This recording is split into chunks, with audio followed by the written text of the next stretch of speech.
নোয়াখালী জেলার কোম্পানীগঞ্জ থানার বামনিয়া ইউনিয়নে একের পর এক বিয়ে ও প্রতারণার অভিযোগে চাঞ্চল্যের সৃষ্টি হয়েছে।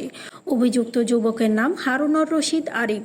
তিনি আব্দুল ওয়াদুদ মুন্সিবাড়ির প্রয়াত আলম মিয়ার নাতি এবং আবু জাফর ও জীবনারা দম্পতির বড় ছেলে। তো এর সাথে আমার ফেসবুকে পরিচয় হয়। তো এ আমার কাছে আনম্যারিড সেজে আমার সাথে রিলেশন করে। 2022 সালের জুন মাসে ফেসবুকে পরিচয় হয়। তারপর 2023 সালের অক্টোবর মাসের 22 তারিখে সে আমার সাথে কুষ্টিয়াতে দেখা করে। স্থানীয় সূত্রে জানা গেছে, আরিফ এখন পর্যন্ত 6টিরও বেশি বিয়ে করেছেন।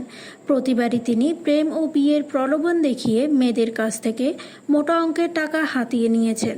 পরে কোনো যৌক্তিক কারণ ছাড়াই তালাক দিয়ে দিয়েছেন।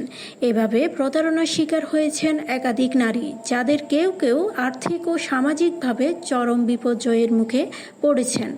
আরিফের প্রথম সংসারে অর্ণব নামে এক পুত্র সন্তান, দ্বিতীয় সংসারে জান্নাত নামে এক কন্যা সন্তান এবং পঞ্চম সংসারে আবদুল্লাহ নামে আরেক পুত্র সন্তান রয়েছে। অন্য সংসারগুলোতে কোনো সন্তান নেই। বর্তমানে আরিফ কোনো স্ত্রীর সঙ্গে বৈবাহিক সম্পর্কে আবদ্ধ নন।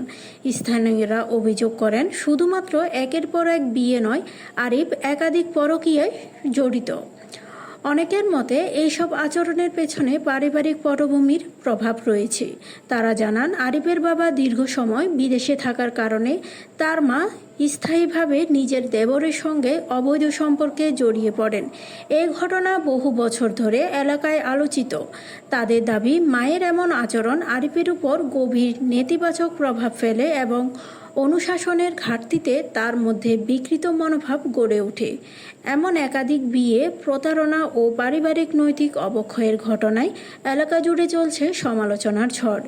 ভুক্তভোগী পরিবার ও সন্তানরা আরিফের এই বেপরোয়া জীবনের ভুক্তভোগী হয়ে দিন কাটাচ্ছেন। স্থানীয়রা এই বিষয়ে প্রশাসনের হস্তক্ষেপ কামনা করেছেন এবং তারা চান এমন প্রতারক যাতে আর কারো জীবন নষ্ট না করতে পারে।